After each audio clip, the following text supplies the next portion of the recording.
Welcome back, and thanks for tuning in to Midlife by Design. I am your host, Lori Lisai, human design teacher and mentor for midlife women, helping you shed the shoulds and remember who you came here to be. Before we get into today's pod, I want to share a couple of opportunities with you.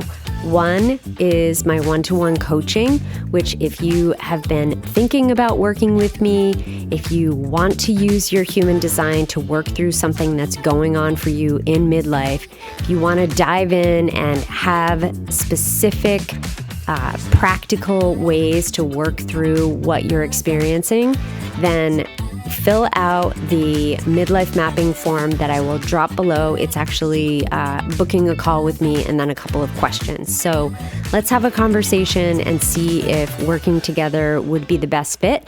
And if not, then you'll at least get a couple of ideas for something that can get you unstuck wherever you happen to be really in the mud of midlife right now.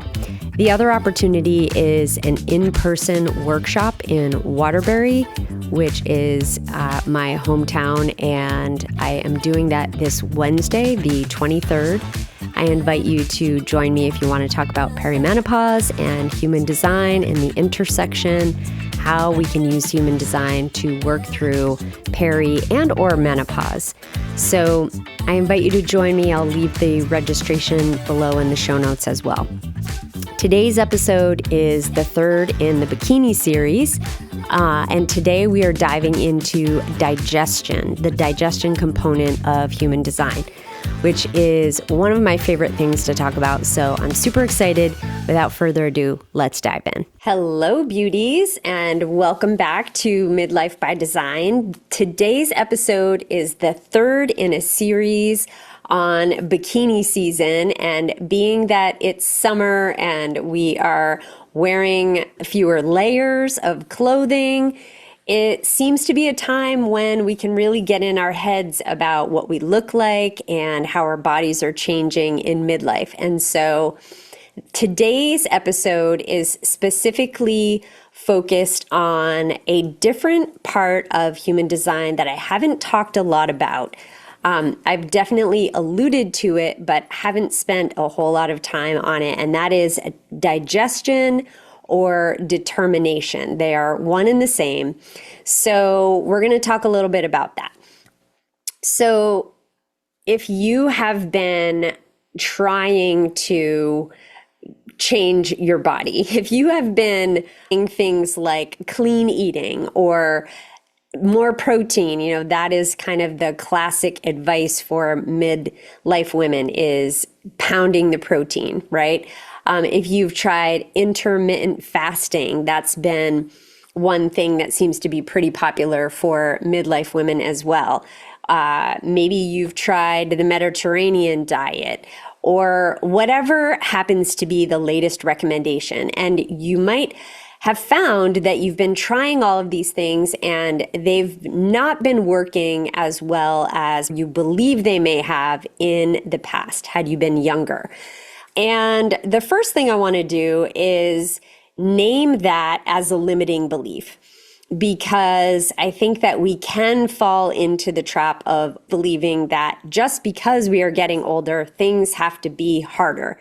And somebody reminded me lately that that is not necessarily true. That can very much be a limiting belief, and we can challenge that belief by looking around at the women who have been able to maintain a very healthy lifestyle and a body that is very fit and healthy, because they don't necessarily buy into those ideas. But one thing that I wanted to focus on today is a component of human design that may be the key that you're missing. The thing is, all of these diet fads or new recommendations that come out are still a one-size-fits-all sort of situation. And we know that human design is very personalized. It is your unique energetic map. And knowing what your digestion is can help you actually determine the kinds of food or the kinds of ways that you should be taking in your nourishment. So, what is digestion in human design? It's basically a part of what's called the primary health system in human design, and it lives in the arrows part of your chart. So if you look above your body graph, you'll see 4 different arrows that are also called the 4 transformations and also called variable. Why are there so many names for the different pieces of human design? I do not know. Like the ego, heart, center, like why does everything have to have 5 different names? I don't know. However, that's the way it is. So for the arrows, they are called variable. They're also called the 4 transformations. And the determination or digestion arrow is the top left arrow of your chart. And it is the connection to your nourishment. How do you nourish your body specifically to help you be your healthiest self? And there are other components that tie into this. For example, your environment can have a huge impact on how you are able to take in nourishment. And maybe we'll do an episode on that coming up. But for today, we're just going to talk about the determination arrow, the digestion arrow. And one thing I want you to understand about this digestion marker in your chart is that it's not actually just the food that you digest. It's also everything around you. How do you take in the environment around you? How do you take in information that you're learning? How do you take in the people around you? And this can really be a game changer. And one of the reasons I love working with these components of human design is because they feel really 3D. You know, they feel like things that you can experiment with and make changes to, and you can see a difference versus when you're working on deconditioning, let's say an emotional solar plexus that is open, for example, that is a little more nuanced. It's like learning to set energetic boundaries and not take things personally. Like that's a longer term experiment that you have to work on every single day. And with determination, it's like you can set this time period of, okay, I'm going to experiment with this for 6 weeks and see how it works. And you can actually see pretty immediate results, which is great. And you know, in perimenopause, we have these hormone shifts that are affecting how we metabolize, how we process foods, how we process things like alcohol. Yes, those things do change as we get older, but it doesn't mean that we can't still be the most healthy that we've ever been. And what I really want you to understand is that trying to force one of those one-size-fits-all kind of situations on yourself, you're setting yourself up for failure potentially if your design isn't already attuned to that. And for sure, some of those things are going to work very well for some of us, and some of those things are not. So the first piece that you want to look at in your chart is that top left arrow, and you want to see whether it's facing left or whether it's facing right.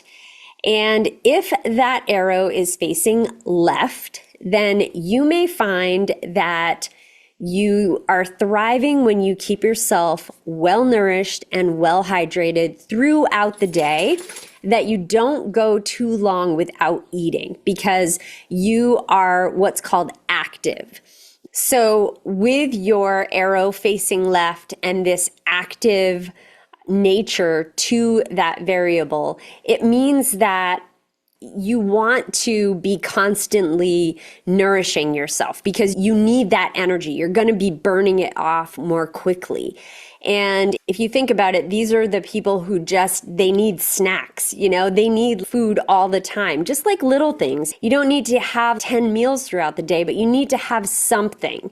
For you, fasting, doing that intermittent fast, those, especially the longer ones, is not going to be the best idea for you. It's not going to feel natural. And it's also not likely to really support your body very well. Now, by contrast, if your arrow is facing right, you may find that you don't need as much consistency around when you eat. And it's more like, I'm going to eat when I'm hungry, and I can go pretty easily for 12, 16 hours without eating, and fasting actually does support my system. What's more important here is that you are eating when you are hungry. You are drinking when you are thirsty. Even if you wake up in the morning one day and you're starving, you need to eat then.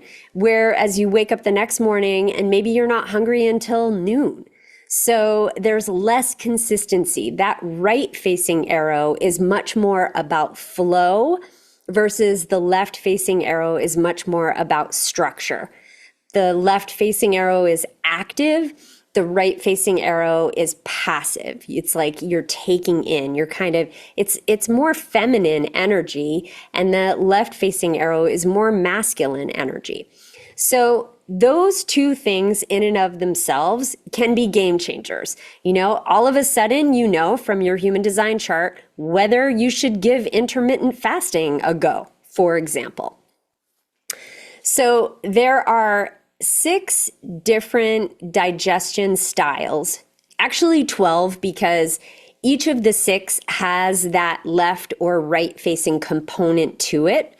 So I am going to break down each of the different styles. And if you don't know what yours is, go to my website, laurielisai.com, and go to the tab, Get Your Chart, and it will say Digestion on the chart. On the side, it'll just spell it out for you. So, what is your digestion? Maybe you are consecutive appetite. I'm looking at my notes here and thinking consecutive appetite. So look on the side of the chart and it'll just spell it out for you. The first one that we're going to talk about is appetite. That is one of the types of digestion. And the 2 different kind of sides of the spectrum are consecutive and alternating.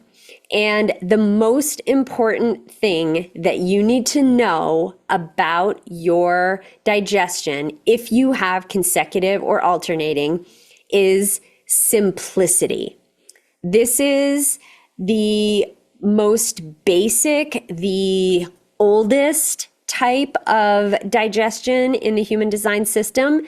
So if you think about cavemen era, and what they were eating, it's like they would kill a buffalo and they would eat a buffalo for, 5 weeks.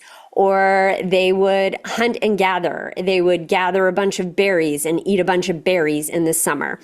They weren't making these beautiful casseroles or salads with a bunch of different ingredients. It was like one thing at a time.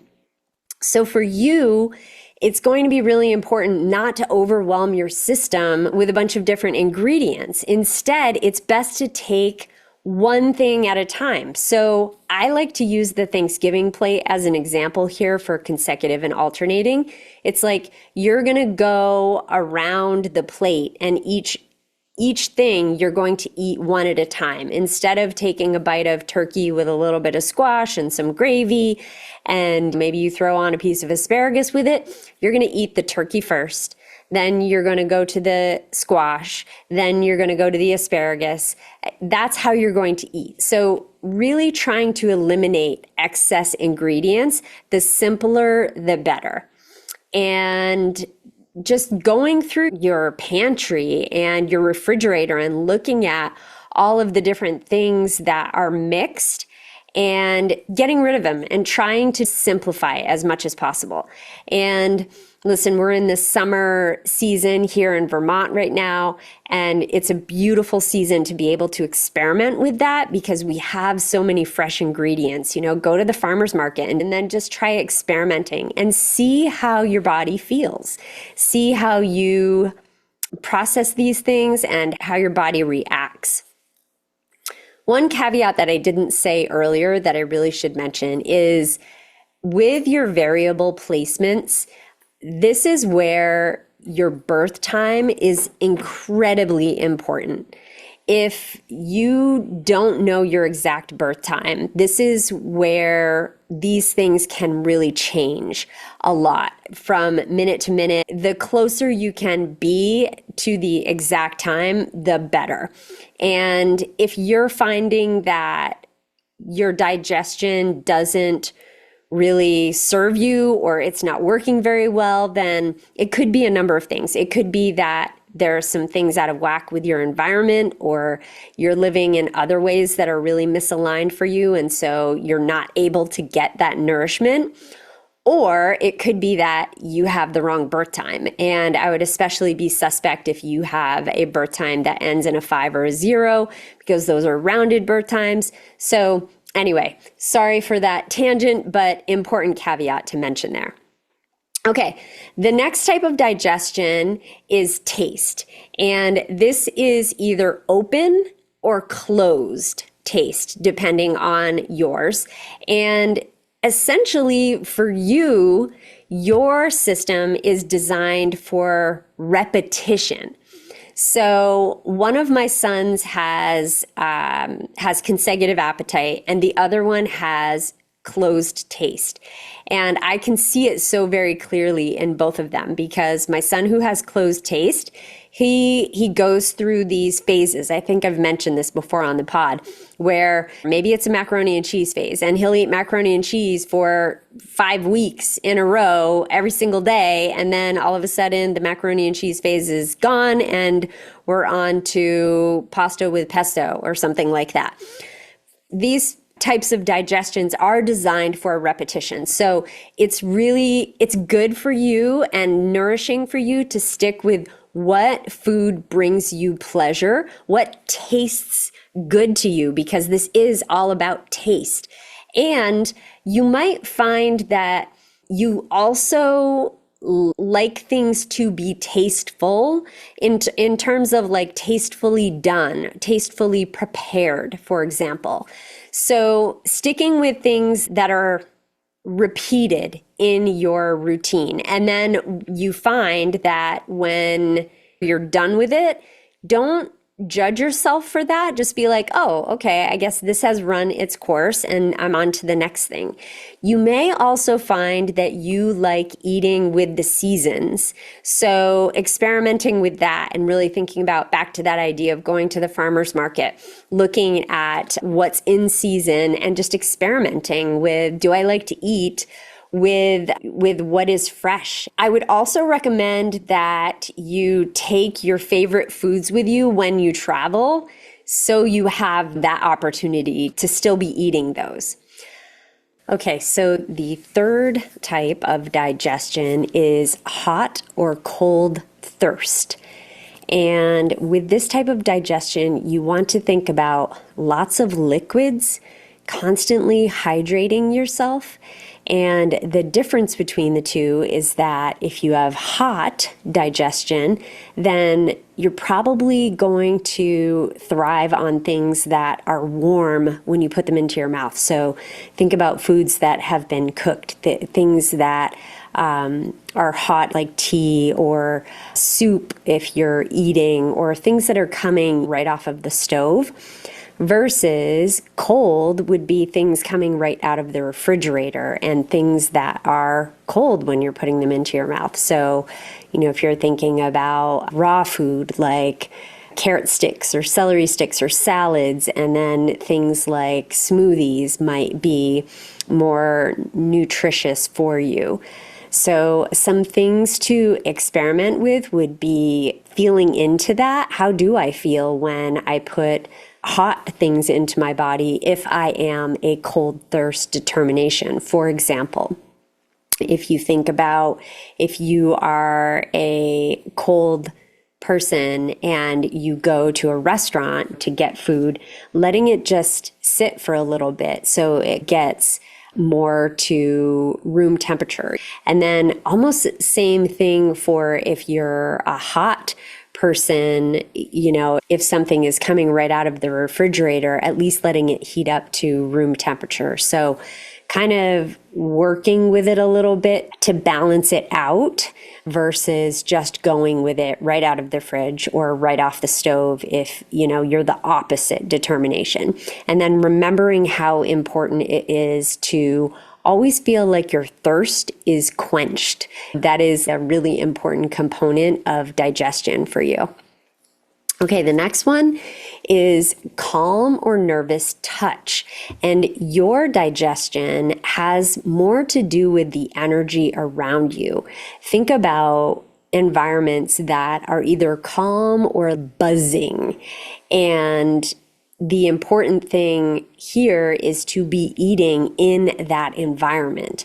So if you are a calm touch person, then eating someplace where there's very little activity or things are quiet or just a very chill vibe. It's got to bring some element of peace to you versus the nervous touch. Digestion is more about, I want things to be happening. You might be sitting on your yoga ball bouncing while you are eating, while you are talking. You might really like eating in restaurants when there are things going on around you. There's got to be some kind of stimulation happening.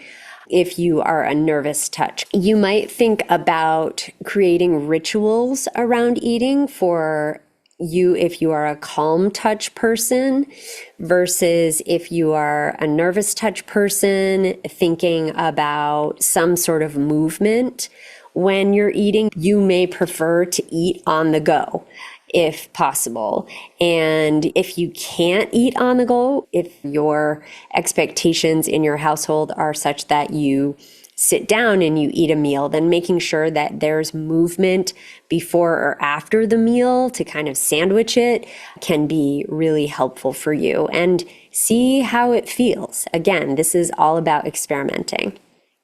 The next type of digestion is called high or low sound. And in this case, you are likely sensitive to the acoustics, so the sound, and volume. So thinking about if you are high sound, having some kind of sound around you while you are eating, maybe you're listening, maybe you're watching TV while you're eating, maybe you're watching reels on your phone. If you're low sound, you want the opposite. You want it to be a little more calm, a little more chill. Maybe there's some soft music playing in the background. Maybe you eat outside where the birds are chirping and you're listening to the sounds of nature. So thinking about that, and then also thinking about volume and the amounts of things that you are putting into your system will be really important. So if you have one of these digestions, high or low, you're going to be very sensitive to the amount of things that you're putting in your body. And just tuning into when are you full, and don't eat past when you're full. Tune into that feeling in your body and pay attention to it. One thing I wanted to say about some of these digestions that are a little bit more about the environment around you is in terms of the nourishment that you're putting into your body. It's not like you can go out and eat McDonald's every single day of the week and, do it if you're high sound and do it until you feel full. Or if you're a calm touch and you're eating McDonald's every single day in a very chill environment in your car when it's nice and quiet, for example, that isn't going to nourish you. So, I think, again, it goes back to the experimentation component of this and understanding that you always have to listen to your body. And if you have your birth time right, then these components of your human design can help to steer you into ways that will help the food that you're eating be nourishing for your body. Okay, and the last type of digestion is direct or indirect light. This type of digestion is very sensitive to the time of day when you're eating. If you are direct light, it means that your best hours for you to take in food is during the day, during the daylight hours. And if you are indirect, then it means it's during the darker hours. It's during the evening when the sun has gone down. So thinking about when you eat as a component in your nourishment can be really important. Eating your heaviest meals when there is direct sunlight during the day, like maybe your heaviest meal is lunch if you are a direct light digestion, and maybe your heaviest meal is after 8-9 p.m. You eat like the French if you are indirect, for example. What may happen is that you may have lighter meals during the times when the light is not most supportive for you. So if you're direct light, I would focus on eating a really good breakfast. And if you can be in the light when you are eating, that is going to be really nourishing for you. So if you work, for example, in a building and there aren't any windows around you, then going outside while you're eating, or at least getting to a spot where you're near a window. And if you are indirect, then one recommendation would be not to go to bed hungry, and also not worrying about eating late and then going to bed soon after. It's like your system thrives on eating when there's not a lot of sunlight. So don't make yourself wrong for that. There can be a lot of pressure in our society. Like, what are you talking about? You eat at 9 o'clock at night. And that may actually be really supportive for you. So you do you. So those are the 6 or 12, really, types of digestion in human design. And this is always about learning how to trust yourself, how to trust your body, how to embody, and experimenting with these different types of digestion in midlife, I think can be the missing piece to whatever nutrition plan that you have tried that hasn't worked in the past. So I would encourage you to experiment with it. See if eating this way actually helps to change the way your body feels, the way it looks, the way it feels nourished. And I would venture to guess that when you were a kid, many of you were already eating this way intuitively, and it got conditioned out of you, like happens with so many parts of our design and who we are. So if you, coming into midlife, are starting to find yourself intuitively eating this way as some of those other pieces of being, ensconced in eating around when your kids can eat, or the expectations of that period of life, as those start to fall away, you may find yourself eating far more intuitively than you have been in the past. And so I would encourage you to notice that and notice, does it align with what your human design says?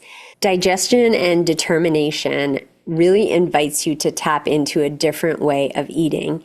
And if you are finding yourself using your intuition and already tapping into it, then I am celebrating you and kudos to you. And I am trumpeting your success and also encouraging you to keep going. And if this is brand new to you and you've never thought of it this way, then I encourage you to experiment and see, how does it work?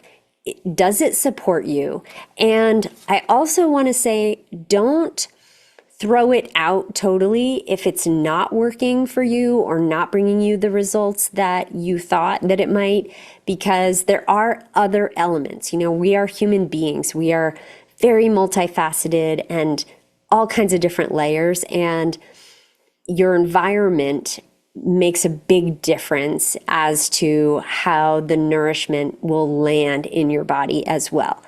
But for today, we're just talking about the digestion and that determination arrow in particular. So if you find that you want some more guidance and you would love to have somebody cheerleading you personally and helping to look at some of those other layers in your human design that have an impact on how you feel and how you're making your way through midlife, then book a one-on-one midlife mapping call with me.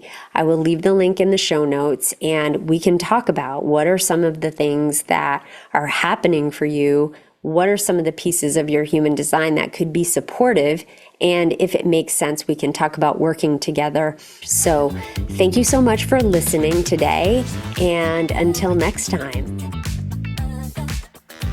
I hope this episode helped to remind you what human design can do for you in midlife to really help you be who you came here to be, and to help you disentangle the stories that you may have told yourself about how you eat, about how you nourish your body, and to start getting curious more about intuitive eating and about how you're actually meant to take care of your body when it comes to food and information, but specifically food today.